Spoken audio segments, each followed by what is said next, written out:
Ayan, good day. Share ko lang tong ginawa ko dito sa e-bike namin.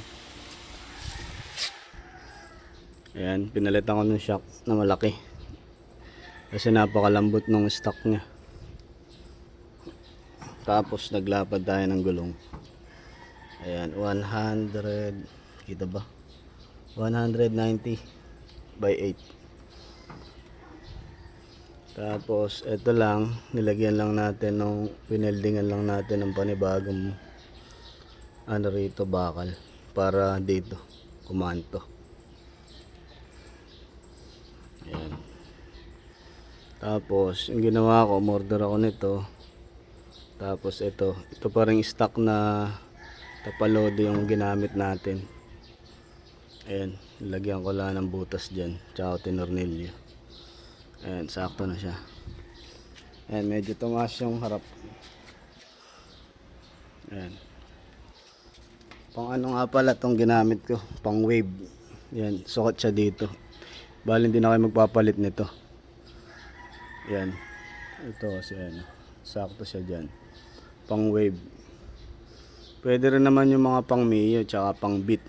Kaya lang, sinukat ko kasi itong haba nito. Tsaka ito. Mas mahaba to doon sa wave. Tsaka, ay sa ano, sa Mio tsaka sa wave. Kasi itong gulong, pwedeng sumayad pag yung maigsi. Pag kumanto rito. Ayan, dito. Ito kasi malapad to eh. Mataba. Ayan. Kasi sasayad siya dito. Kasi naglapad nga tayo ng gulong. Pero dito sa wave, saktong sakto siya. May clearance pa siya halos 5mm. Mga ganun. Ito dito medyo malapad yung ano niya. Ayan.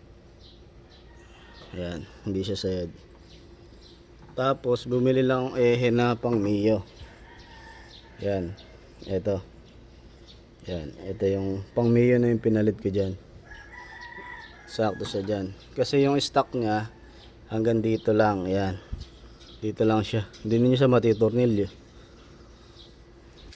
Etong pang ano, pang Mio, sakto siya. Ayan. Ayan o.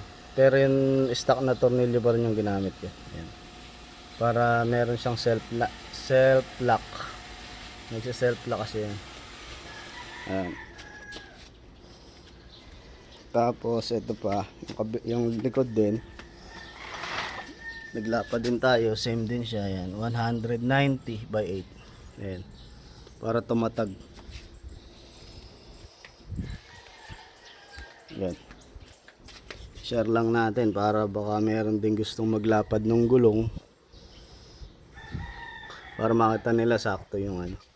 Kumbaga pwede. Pwede silang mag-upgrade ng gulong. Ngayon, nasusunod na lang natin upgrade dyan, yung shock sa likod. Kasi stock pa yung maliit. Medyo mababa yung tindig sa likod. Ayan o. Ayan. Titingnan ko, mataas yung unahan. Ayan.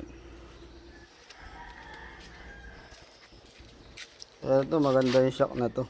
Kasi pang motor na to eh. Ito, ayan. Pag yung iba, baka nahihirapan kasi maliit yung harap. Shock nila sa harap.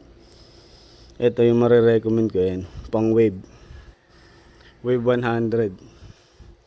Kailangan yung pan-drum din yung bibili nyo para meron ganito. May kalsos yan na ganyan na yan. Tapos, weldingan nyo lang na ganito. Wala kang flat bar. Aanahin nyo lang. Ayan.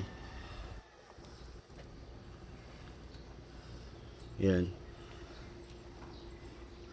Oh, yun lang muna. Susunod, i-update ko kayo dun sa ano. In-upgrade naman natin ng battery. Tsaka kung gaano siya kahaba. Bye-bye.